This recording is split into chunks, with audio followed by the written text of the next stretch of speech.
Corona lockdown ಹಿನ್ನೆಲೆಯಲ್ಲಿ ಮುಂದೂಡಿಕೆಯಾಗಿದ್ದಂತಹ SSLC ಮತ್ತು +2 ವಿದ್ಯಾರ್ಥಿಗಳಿಗೆ ಇಂದಿನಿಂದ ಕೇರಳದಲ್ಲಿ ಪರೀಕ್ಷೆಗಳು ಆರಂಭಗೊಂಡಿದೆ. ವಿದ್ಯಾರ್ಥಿಗಳು ಮಾಸ್ಕ್ ಧರಿಸಿ, ಕೈಕವಚ ಬಳಸಿ, ಸಾಮಾಜಿಕ ಅಂತರವನ್ನು ಪಾಲಿಸಿಕೊಂಡು ಪರೀಕ್ಷೆಯನ್ನು ಬರೆದಿದ್ದಾರೆ.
ಕೊಠಡಿಯಲ್ಲಿ 20 ವಿದ್ಯಾರ್ಥಿಗಳಿಗೆ ಮಾತ್ರ ಪರೀಕ್ಷೆ ಬರೆಯಲು ಅವಕಾಶವನ್ನ ನೀಡಲಾಗಿತ್ತು.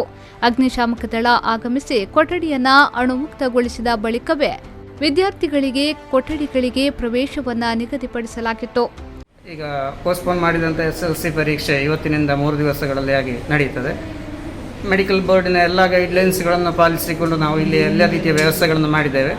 ಮಾಸ್ಕ್, ಗ್ಲೌಸು ಇತ್ಯಾದಿ ಎಲ್ಲ ವ್ಯವಸ್ಥೆಗಳನ್ನು ಮಾಡಿಕೊಂಡು ನಾವು ಮಕ್ಕಳಿಗೆ ಎಲ್ಲ ಸ್ಯಾನಿಟೈಸೇಷನ್ನ ಈ ಸೆಂಟ್ರನ್ನು ಕೂಡ ಫೈರ್ ಫೋರ್ಸ್ನವರು ಬಂದು ಸ್ಯಾನಿಟೈಸ್ ಮಾಡಿದ್ದಾರೆ. ಅದ ಕಾರಣ ಎಲ್ಲ ರೀತಿಯ ಸಿದ್ಧತೆಗಳು ಪೂರ್ಣಗೊಂಡಿದೆ. ಇನ್ನು ಪರೀಕ್ಷೆ ಒಂದು ಗಂಟೆಯಲ್ಲಿ ಪರೀಕ್ಷೆ ಆರಂಭವಾಗ್ತದೆ. ಪರೀಕ್ಷೆಗೆ ಎಲ್ಲ ರೀತಿಯ ಸಿದ್ಧತೆಗಳು ಇಲ್ಲಿ ಸರ್ಕಾರದ ನಿರ್ದೇಶವನ್ನು ಪಾಲಿಸಿಕೊಂಡು ನಾವಿಲ್ಲಿ ನಿರ್ವಹಿಸಿದ್ದೇವೆ. ಕೋವಿಡ್ನ ಹಿನ್ನೆಲೆಯಲ್ಲಿ ಕೇರಳ ಸರ್ಕಾರ ಹಲವು ಸಲ ದಿನಾಂಕಗಳನ್ನು ನಿಗದಿಪಡಿಸಿದ್ದು, ಬಳಿಕ ಅದನ್ನು ಮುಂದೂಡಲ್ಪಟ್ಟಿತು. ಇದು ವಿದ್ಯಾರ್ಥಿಗಳಲ್ಲೂ, ಪೋಷಕರಲ್ಲೂ, ಅಧ್ಯಾಪಕರಲ್ಲೂ ಗೊಂದಲದ ವಾತಾವರಣವನ್ನು ಸೃಷ್ಟಿಸಿತು.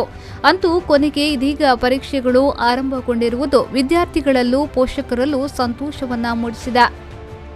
ರೆಹಮಾನ್ ಉದ್ಯಾವರ, ವಿ4 ನ್ಯೂಸ್ 24/7 ಮಂಜೇಶ್ವರ.